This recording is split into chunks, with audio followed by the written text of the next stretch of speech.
Hey YouTube, I'm going to do pages 35 to 44 over. I recorded the whole thing and did not have any volume going for myself. So here we go. This is chapter 1, excerpts from Silent Weapons for Quiet Wars. Copy furnished by Mr. Tom Young, a fellow warrior in the cause of freedom. Excerpts are printed word for word exactly as discovered with the added comments of William Cooper in parentheses and emphasis added by William Cooper. Now, the Illuminati's declaration of war upon the American people. Above title added by William Cooper. William Cooper's author's note. I read top secret documents which explain that Silent Weapons for Quiet Wars is the doctrine adopted by the Policy Committee of the Bilderberg Group during its first known meeting in 1954.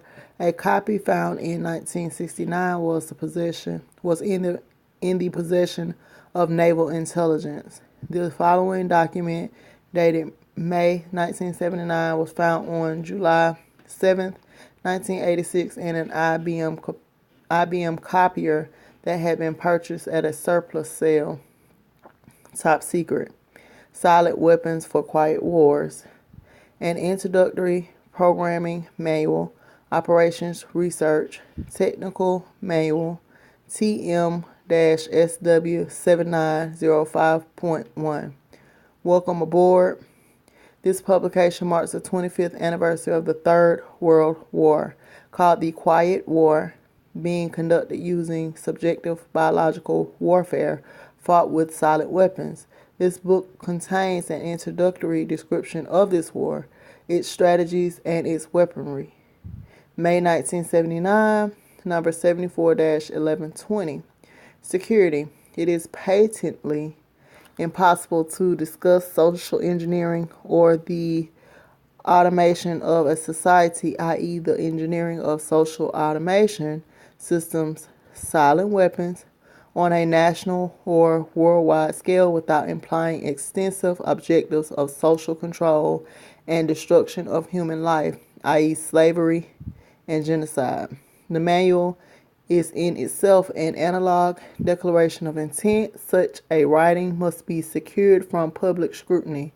Otherwise, it might be recognized as a technically formal declaration of domestic war. Furthermore, when any person or group of persons in a position of great power and without full knowledge and consent of the public uses such knowledge and methodology for economic conquest, it must be understood that a state of domestic warfare exists between said person or group of persons and the public.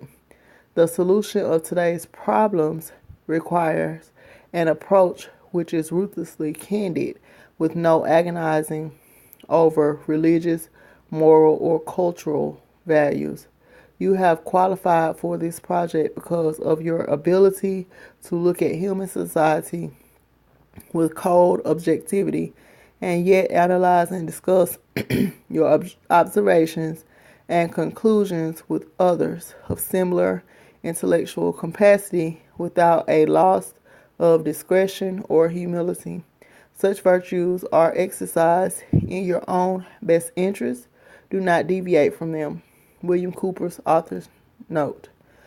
All above emphases are mine, as are those in the following two sections, and including bracketed additions throughout. I do recognize this document based upon the document's own admission as a formal declaration of war by the Illuminati upon the citizens of the United States of America. I acknowledge that a state of war exists and has existed between the citizens of the United States of America and the Illuminati aggressor. Based upon this recognition, I present to you that the peaceful citizens of this nation are fully justified in taking whatever steps may be necessary, including violence, to identify, counterattack, and destroy the enemy.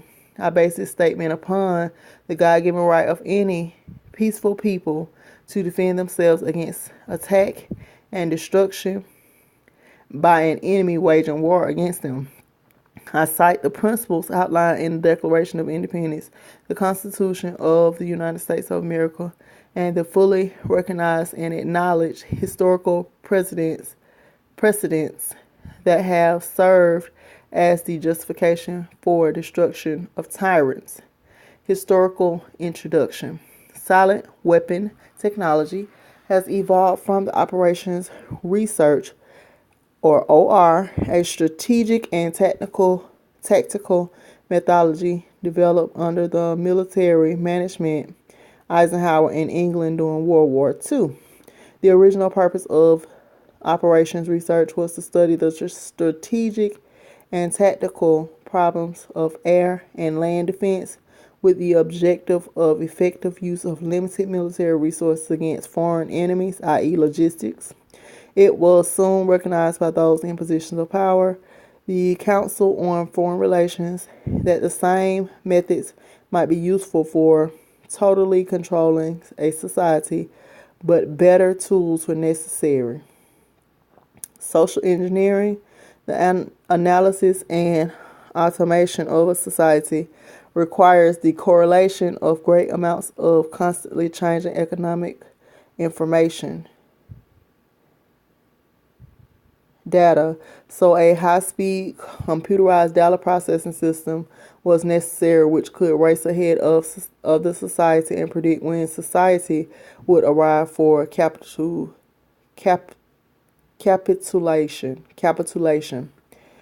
Relay computers were too slow, but the electronic computer, invented in 1946 by J. Presper Eckert and John W. Mauchly, filled the bill.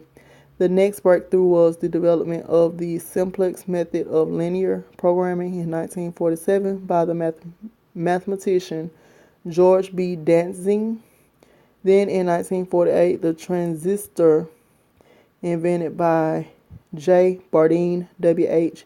Britton, and W. Shockley, promised great expansion of the computer field by reducing space and power requirements. With these three inventions under their direction, those in positions of power strongly suspected that it was possible for them to control the whole world with the push of a button. Immediately, the Rockefeller Foundation got in on the ground floor by making a 4-year grant to Harvard College, funding the Harvard Economic Research Project for the study of the structure of the American economy. 1 year later, in 1949, the United States Air Force joined in. In 1952, the original grant period was terminated, and a high-level meeting of the elite Illuminati was held to determine the next phase of social operations research. The Harvard Project had been very fruitful, as in borne out by the publication of some of its results in 1953, suggesting the feasibility of economic social engineering. Studies in the structure of the economy, the American economy, copyright 1953 by Wesley Leontief, International Sciences Press, Inc., White Plains, New York.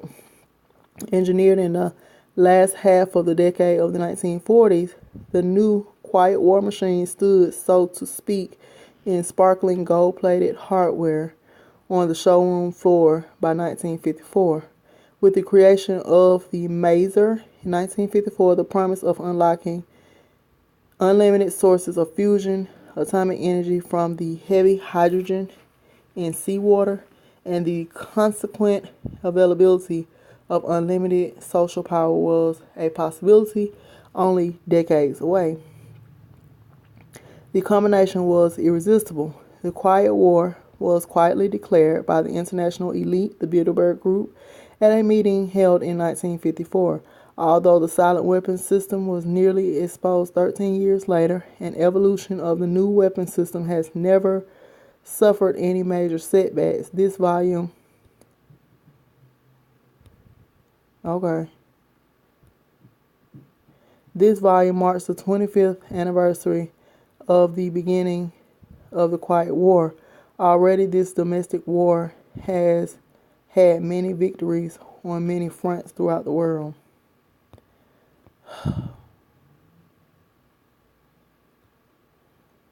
Okay.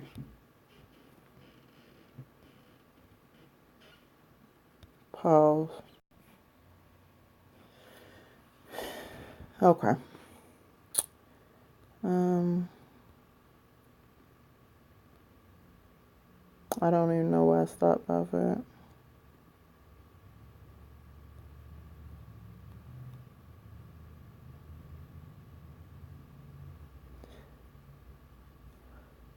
So I'm going to start right here, and this volume marks the 25th anniversary of the beginning of the Quiet War.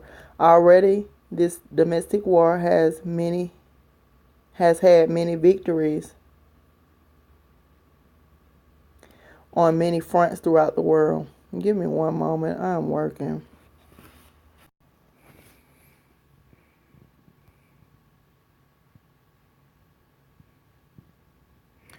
Okay. I'm trying to make sure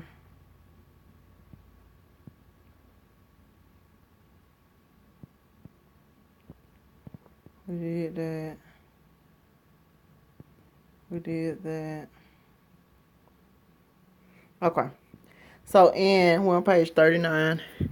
In 1954, it was well recognized by those in positions of authority that it was only a matter of time, only a few decades, before the general public would be able to grasp and upset the cradle of power, for the very elements of the new silent weapon technology were accessible for a public utopia as they were for providing a private utopia. The issue of primary concern, that of dominance, revolved around the subject of the energy sciences. Energy is recognized as the key to all activity on Earth. Natural science is the study of the sources and control of natural energy. And social science, theoretically expressed as economics, is the study of the sources and control of social energy. Both are bookkeeping systems. Mathematics, therefore, mathematics is the primary energy science, and the bookkeeper can be king if the public can be kept ignorant of the methodology of the bookkeeping. All science is merely a means to an end. This means is knowledge. The end is control. The end always justifies the means. Beyond this remains only one issue: who will be the beneficiary? In 1954, this was the issue of primary concern. Although the so-called moral issues were raised in a view of the law of natural selection, it was agreed that a nation or world of people who will not use their intelligence are no better than animals who do not have intelligence. Such people are beasts of burden and stakes on the table by choice and consent. Consequently, in the interest of future world order, peace, and tranquility, it was decided to privately wage a quiet war against the American public with an ultimate objective of permanently shifting the natural and social energy, wealth, of the undisciplined and irresponsible many into the hands of the self-disciplined, responsible, and worthy few.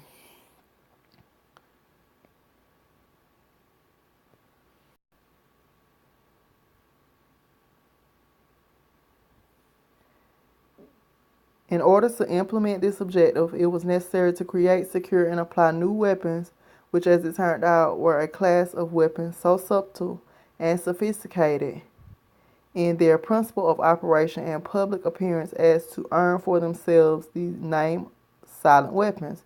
In conclusion, the objective of economic research, as conducted by the magnates, capital, banking, and the industries of commodities, goods, and vices, is the establishment of an economy which is totally predictable and manipulative.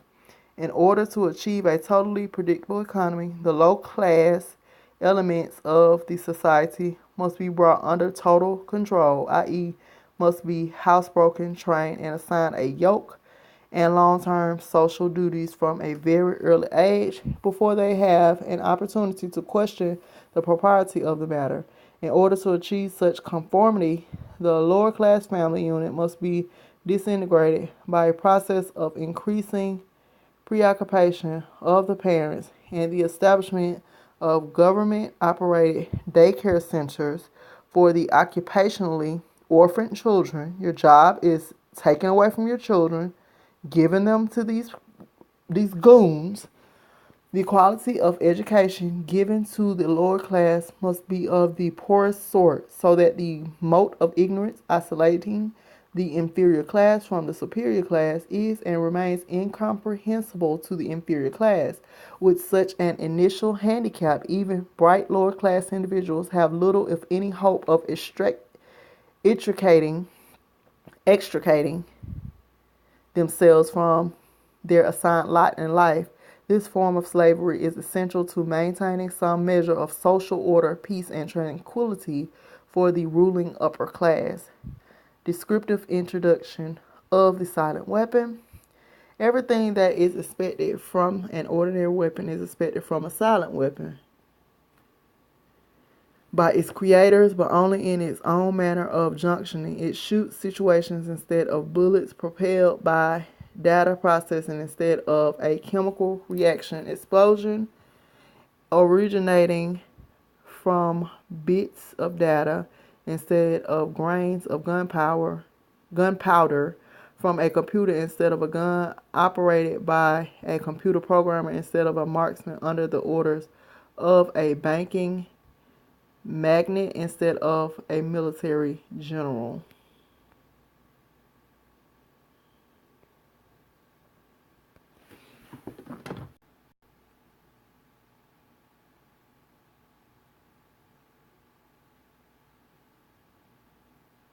It makes no obvious explosive noises, causes no obvious physical or mental injuries, and does not obviously interfere with anyone's daily social life. Yet it makes an unmistakable noise, causes unmistakable physical and mental damage, and unmistakably interferes with daily social life, i.e., unmistakable to a trained observer who knows what to look for.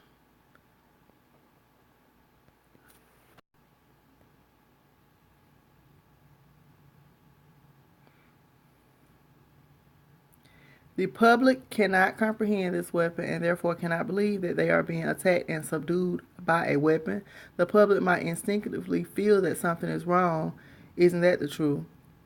But because of the technical nature of the silent weapon, they cannot express their feeling in a rational way or handle the problem with intelligence. Therefore, they do not know how to cry for help and do not know how to associate with others to defend themselves against it. When a silent weapon is applied gradually, the public adapts to its presence and learns to tolerate its encroachment on their lives until the pressure, psychological via economic, becomes too great and they crack up. Therefore, the silent weapon is a type of biological warfare. It attacks the vitality, options, and mobility of the individuals of a society by knowing, understanding, manipulating, and attacking their sources of natural and social energy and their physical, mental, and emotional strengths and weaknesses. Theoretical introduction. Give me control over a nation's currency, and I care not who makes its laws. This was a quote from Mayer Amschel Rothschild, 1743 through 1812.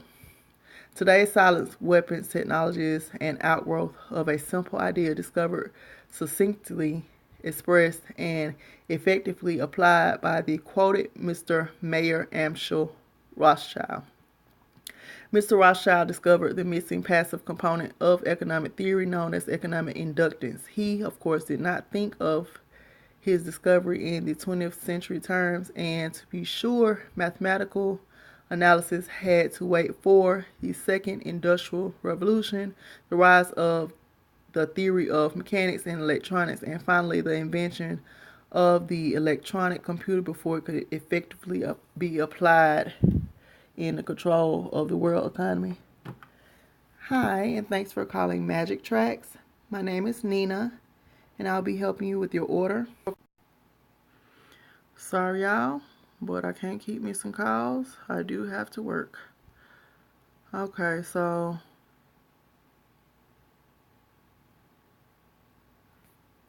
turn. Okay, so general energy concepts. In the study of energy systems, there always appear three elementary concepts. These are potential energy, kinetic energy, and energy dissipation. And corresponding to these concepts, there are three idealized, essentially pure physical counterparts called passive components. Number one, in the science of physical mechanics, the phenomenon of potential energy is associated with a physical property called elasticity or stiffness and can be represented by a stretched spring. In electronic science, potential energy is stored in a capacitor instead of a spring. This property is called capacitance instead of elasticity or stiffness. 2. In the science of physical mechanics, the phenomenon of kinetic energy is associated with a physical property called inertia or mass and can be represented by a mass or a flywheel in motion. In electronic science, kinetic energy is stored in an inductor in a magnetic field instead of a mass. This property is called inductance instead of inertia. 3. In the science of physical mechanics, the phenomenon of energy dissipation is associated with a physical property called friction or resistance and can be represented by a dashpot or other device which converts system energy into heat. In electronic science, dissipation of energy is performed by an element called either a resistor or a conductor, the term resistor being the one generally used to express the concept of friction and the term conductor being generally used to describe a more ideal device, e.g. wire, employed to convey electronic energy efficiently from one location to another. The property of a resistance or conductor is measured as either resistance or conductance reciprocals. In economics, these three energy concepts are associated with 1. Economic capacitance, capital, money, stock, inventory, investments in buildings and durables. 2. Economic conductance, goods, production, flow, coefficients.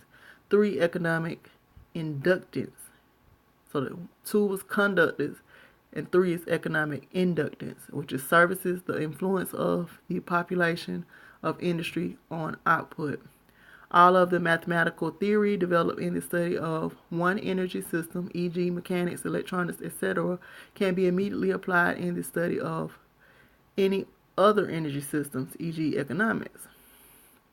Mr. Rothschild's energy discovery.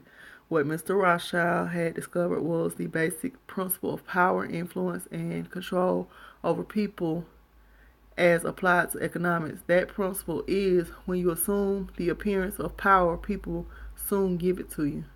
Mr. Rothschild has discovered that currency or deposit loan accounts had the required appearance of power that could be used to induce people, William Cooper emphasis, inductance with people corresponding to a magnetic field into surrendering their real wealth in exchange for a promise of greater wealth instead of real compensation. They would put up real collateral in exchange for a loan of promissory notes. Mr. Rothschild found that he could issue more notes than he had backing for, so as long as he had someone's stock of gold as a persuader to show his customers. Mr. Rothschild loaned his promissory notes to individuals and to governments. These would create overconfidence. Then he would make money scarce, tighten control of the system, and collect the collateral through the obligation of contracts. The cycle was then repeated. These pressures could be used to ignite war. Then he would control the availability of currency to determine who would win the war. That government which agreed to give him control of his economic system got his support. Collection of debts was guaranteed by economic aid to the enemy of the debtor. The profit derived from this economic methodology made made Mr. Rothschild all the more able to extend his wealth.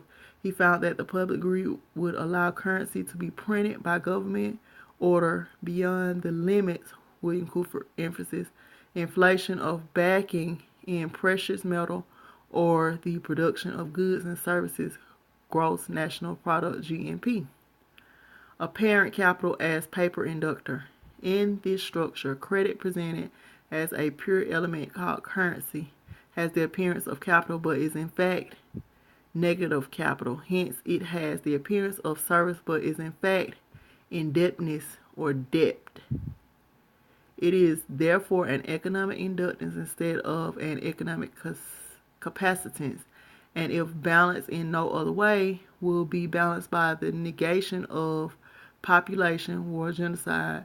The total goods and services represent real capital called the gross national product, and currency may be printed up to this level and still represent economic capacitance, but currency printed beyond this level is subtractive, represents the introduction of economic inductance, and constitutes notes of indebtedness.